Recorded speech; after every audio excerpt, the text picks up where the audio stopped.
had not been to together before. So what we decided to do, of course, I'm the navigator most of the time, and so until she decides to take charge, all right? But anyway, I decided instead of going my normal route that I would go another route. And I went this other route, and we came across a city, a small little city that we had never seen before. We had heard about, but it was beautiful. And that little city is called Lake Havasu. We didn't know anything about Lake Havasu. We didn't know the ups, the downs, the ins and outs. We didn't know anything about it. And as we drove into the one of the national park that's down there, the lady who was the ranger said to us, now make sure before you leave that you stop by and take a look at the London Bridge. I said, the London Bridge? What do you mean the London Bridge? She says, yes, the actual London Bridge is here in Lake Havasu. Well, I didn't know that. I went down to the London Bridge. They had a beautiful exhibit, beautiful little walkway, and the water was wonderful, the boats. It was like an oasis right in the middle of the desert. It was beautiful. Found out all of the history of the London Bridge and how they brought it all the way from London, brick by brick, flew it here. And it was just a beautiful, beautiful experience. Don't be afraid of change. It is leading you to a new beginning. I am approaching my retirement as a pastor. What a tremendous change I am going through. I'm in my last year, and in this last year, I'm transitioning. And so my replacement, who is my assistant pastor, I am seeing him begin to take his role. And so I'm stepping back more and more and not speaking as much, giving him much more room to start developing his vision, letting our people hear his voice. For me, all of that is about succession. And the one way to make your legacy live is to embrace succession, building up the younger people to take your place, letting the change actually happen in your life. So my wife and I, as we are stepping back and the church is going through its process of change and transition, sometimes to watch change and transition, sometimes it's a challenge. Sometimes it's difficult. As I'm watching my church go through this change and transition, it is not easy at all to watch this take place. I'm used to being the main voice. I'm used to giving the people my vision and my perspective. I'm used to seeing all of these things take place. And now as we are changing, and I'm no longer going to be the focal point, I'm no longer going to be the main voice, sometimes it's a challenge for me. Sometimes it's going to be a challenge for the people. I understand what those changes are all about. But again, just like our quote says, don't be afraid of change. It is leading you to a new beginning. All right? I'm embracing my change from being a pastor to really being able to move more into an apostolic mode. I'm able to do more as a businessman. I'm able to do more than I ever thought that I would do because I'm embracing this new beginning as I am changing, a new beginning. Let's see. Here's another quote that we have. Making a big change in life is pretty scary, but know what's even scarier? Regret. Wow. Yeah, that is wonderful there. Regret. I think that's why I'm trying to embrace the change that's taking place for me as I am approaching this retirement, this time of retirement. I'm wanting to make sure that I do it correctly. So I want the best for my assistant pastor as he is changing. I want the best for him. I want him to be able to have the best possible chance for success It is my legacy. And so if he succeeds, my legacy succeeds, and I want for that to happen. I want my children to have the best. One of the things that my wife and I said is that we want to try to pay off our house early so that when we pass away, when we go on, the kids will always have this house. All right, it'll always be. I think there's a movie I saw a long time ago called Mama's House. We want to always have that home. When I go back to California and I get there and I go home, I go to the home I grew up in. I go to the home my mom raised us in. I go back to the home, the bedroom that I used to sleep in when I was a kid is still there. It's been changed. It's my mother's room now. It's been changed, but I still have that familiarity being back home, okay? Making a big life change is pretty scary. That's what the quote says. But what's even worse, what's even scarier is regret.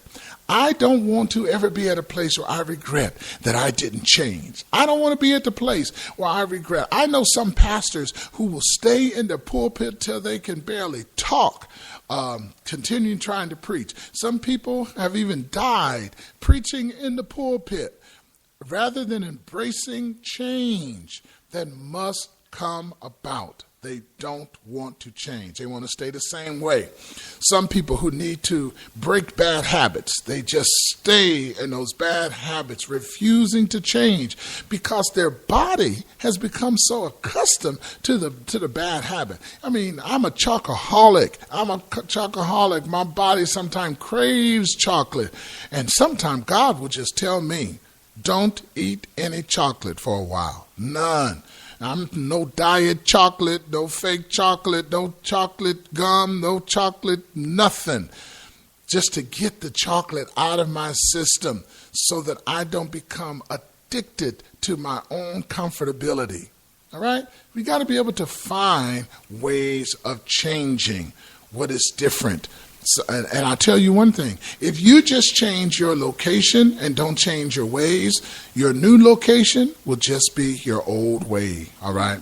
So you've got to find ways of really changing. Okay, let's see.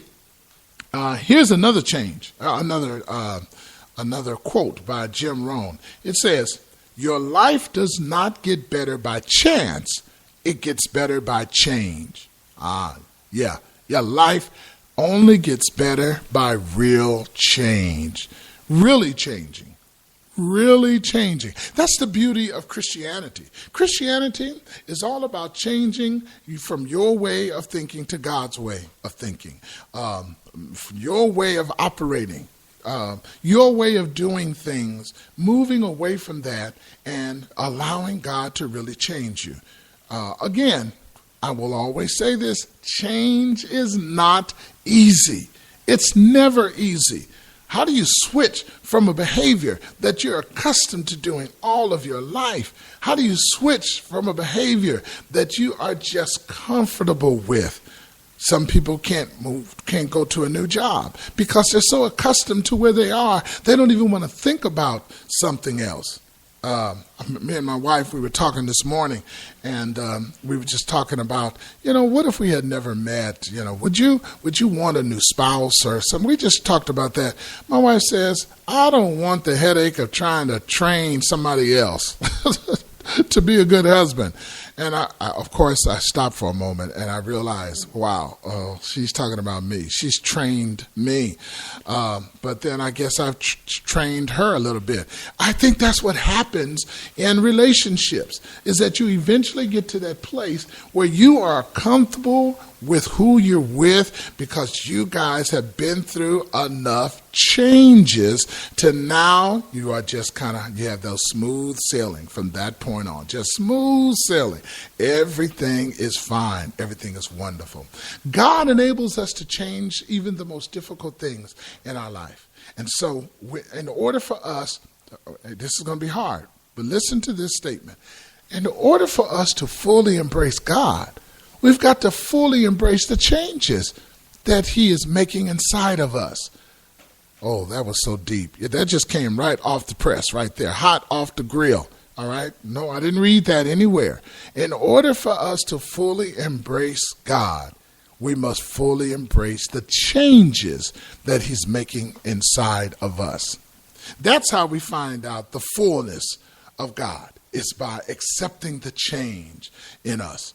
I know people who have just been simply prejudiced all of their lives. They've been racist all of their lives. They've been the kind of people who have just been difficult just all of their lives. They've never changed or had an open perspective toward anything or anyone.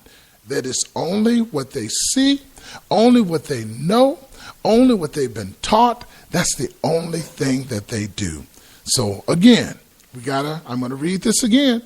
Your life does not get better by chance. It gets better by change. Some people who refuse to do the work that it takes to change, some of those people just hope that things are going to be better for them over time. But we all know, as Jim says, your life does not get better by chance. Your life does not get better by chance. It gets better by change. Let's see if we can find another nice quote that you might want to hear. Let's see. Here's one right here. You can't change what's going on around you until you start changing what's going on within you. Oh, there it is again. All about self-change, all about our willingness to be able to walk in the area of change. All right? Change is something that if you embrace it, you got to embrace it from the inside out. Change in your life, inside out. Don't be so lazy that you refuse to change.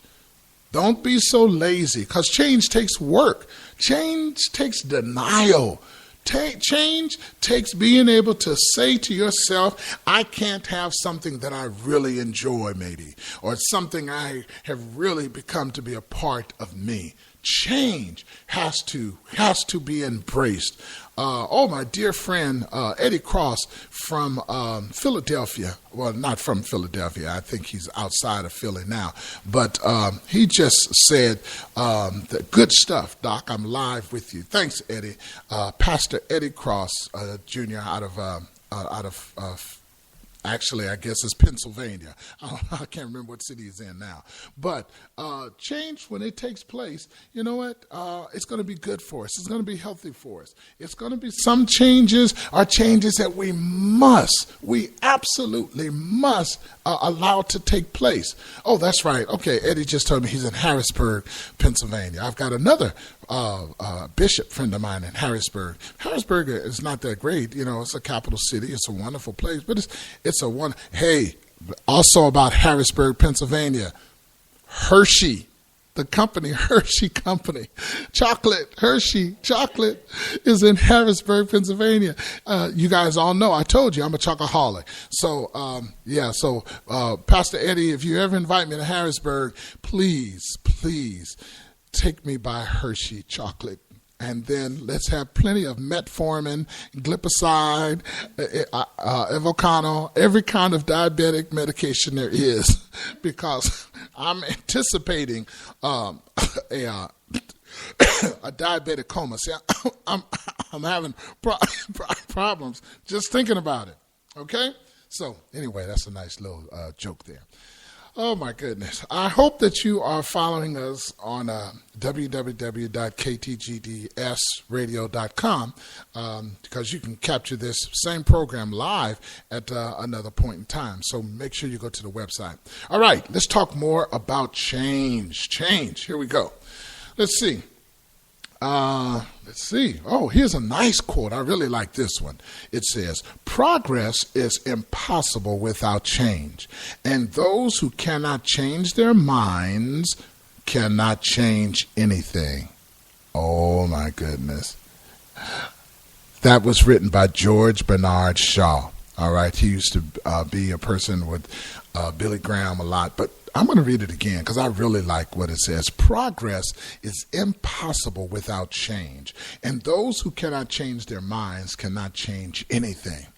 I remember I grew up as a pretty much a Pentecostal type preacher. That preacher who was screaming and yelling and getting his point across and just dogmatic and just really presenting his position in the best way he can, as lively as he could, as exciting